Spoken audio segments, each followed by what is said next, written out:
Sir, আপনি দুর্গম গতিতে এগিয়ে যাচ্ছেন, আপনাকে স্যালুট। আপনার এই হাতের রোলেক্স ঘড়ি।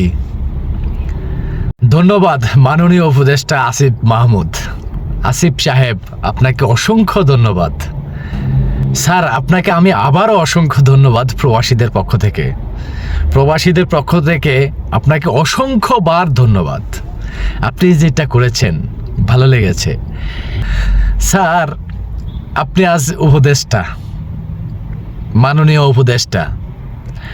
আপনার বিষয়ে আমার এত ক্ষুদ্রতম একটা প্রাণী, বলার কিছু নেই। তবে একটা কথা বলি, বিএনপি কখনো আসবে বা বিএনপি কখনো জয়লাভ করবে বা আন্দোলন করে এই পর্যায়ে আসতে পারবে, এটা অনেকেই স্বপ্ন দেখেছেন যে আসতে পারবে না, ঠিক আছে। কিন্তু 15 বছর পরে ঠিকই বিএনপি আসছে বলতে এখন তো ধরেন বিএনপির এই অবস্থান। হ্যাঁ, ঠিক আপনারা আসার পরে কয় মাস গেছে, এই কয় মাসের মধ্যে যে পরিমাণ মানুষ আসলে ভায়োলেশনের কারণে আমি বলতে পারতেছি না যে এখানে সেখানে মানুষের গলায় তারপরে ফালায় রাখে ওখানে সেখানে। হ্যাঁ, তো এইভাবে নৃশংস যেই দৃশ্যগুলা দেখতে পাইতেছি, স্যার আপনাকে আমি আবারও স্যালুট। তো আপনি একটা জিনিস মনে রাখেন যে আপনি একটা স্টুডেন্ট ছিলেন, এখন তো মাননীয় মন্ত্রী।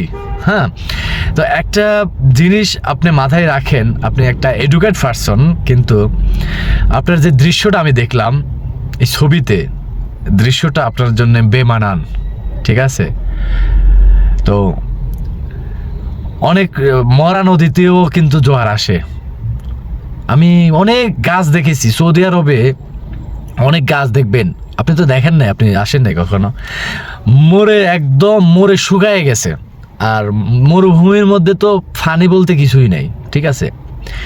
সেই গাছেরও দুই একটা জায়গা দিয়ে শিকল দিছে, পাতা গজাইছে, ঠিক আছে। দুই একটা জায়গায় কিন্তু গাছটা জীবিত আছে। ভুলে গেলে চলবে না স্যার, ভুলে গেলে চলবে না। এমন কিছু করে নাই, কারণ প্রত্যেকটা মানুষ এখন হারে হারে টার পাচ্ছে। আপনারা কি করেন, তারা কি করছে। আমি আওয়ামী লীগের দালালি করি না, আওয়ামী লীগের দালালি করতেও চাই না। আমি সুশীল একটা সমাজ চাই, সুশীল একটা রাষ্ট্র চাই, ঠিক আছে, যে রাষ্ট্রের প্রত্যেকটা মানুষ ঠিকঠাক মতো চলতে পারবে, ঠিক আছে। আমি সেই টাইপের একটা রাষ্ট্র চেয়েছিলাম স্যার।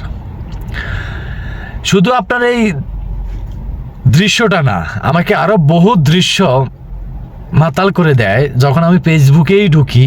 ফেসবুকে ঢুকতেই আমি যে দৃশ্যগুলো দেখি, এগুলো দেখলে না স্যার আমি মনে করি যে দেশটা কেমন ছিল, এখন দেশটা কেমন হয়ে গেছে, ঠিক আছে। যাক, আল্লাহ আপনাকে ভালো রাখুক, সুস্থ রাখুক।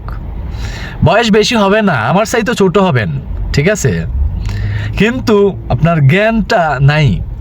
হ্যাঁ, আপনার জ্ঞান নাই বললে চলে। আপনি যদি বলেন যে আমি আন্দোলন করে দেশটা স্বাধীন করেছি, আরে মিয়া, আপনার আন্দোলনে দেশ স্বাধীন হয় নাই, আপনার নেতৃত্বে দেশ স্বাধীন হয় নাই। সবার মাথায় যখন একটা জিনিস ঢুকছে, শেখ হাসিনা স্বৈরাচার সরকার এর পতন করতে হইব, যখন সবার মাথায় ঢুকছে, তখন সবাই এমনি আসছে, ঠিক আছে।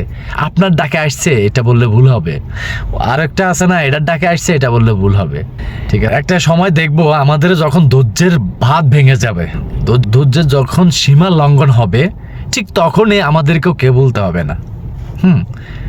মানে আমরা এমনিতেই নামবো। তো এখন আপনি মনে করেন না আপনি একাই স্বাধীন করে ফেলছেন, ঠিক আছে। আল্লাহ হাফেজ, ভালো থাকবেন, সুস্থ থাকবেন।